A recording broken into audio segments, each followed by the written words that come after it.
Apa itu mesin konseptual?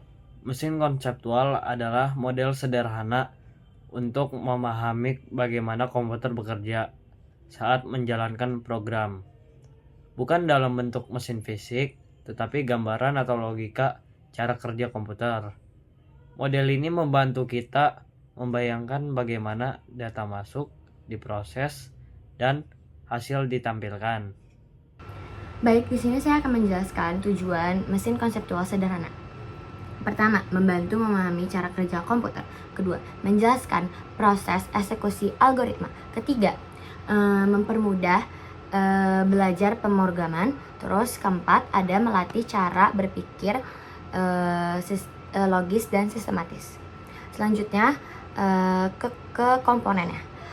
Komponen itu terbagi menjadi 3. Yang pertama itu ada memori. Ini tempat penyimpanan.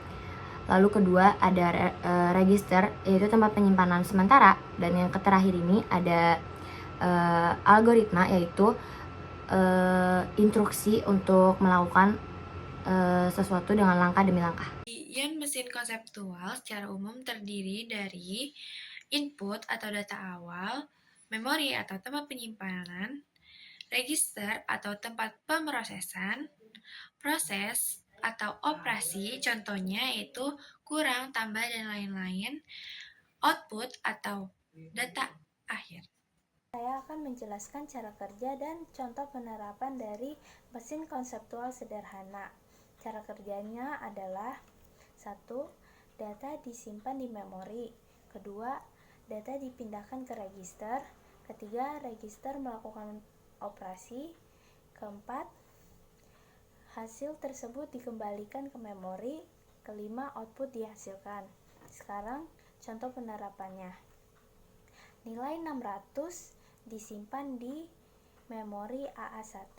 Nilai 200 disimpan di memori AA2. Data AA1 dipindahkan ke REG1.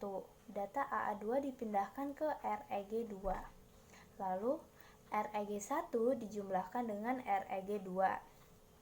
Jadi 600 ditambah 200. Hasilnya adalah 800.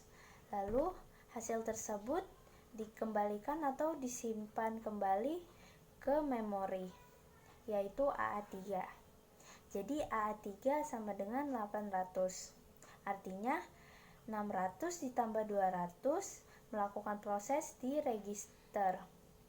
Lalu hasil tersebut dikembalikan lagi ke memori. Manfaat dari mempelajari konsep dasar mesin konseptual sederhana ini adalah yang pertama, menjelaskan logika dasar sistem. Yang kedua, membantu memahami proses kerja komputer secara detail. Dan juga membantu memahami operasi dasar dan juga variabel sebelum nantinya mempelajari materi yang lebih dalam seperti coding dan lain-lain. Selanjutnya saya akan memberikan kesimpulan dari materi mesin konseptual sederhana ini. Jadi, mesin konseptual adalah model sederhana dari bagaimana suatu komputer menjalankan algoritma. Jadi yang pertama itu datanya disimpan di memori, baru nanti diproses di register dan nanti hasilnya akan ditampilkan. Dengan mempelajari mesin konseptual sederhana ini membantu kita untuk mempelajari pemrograman dengan lebih sistematis.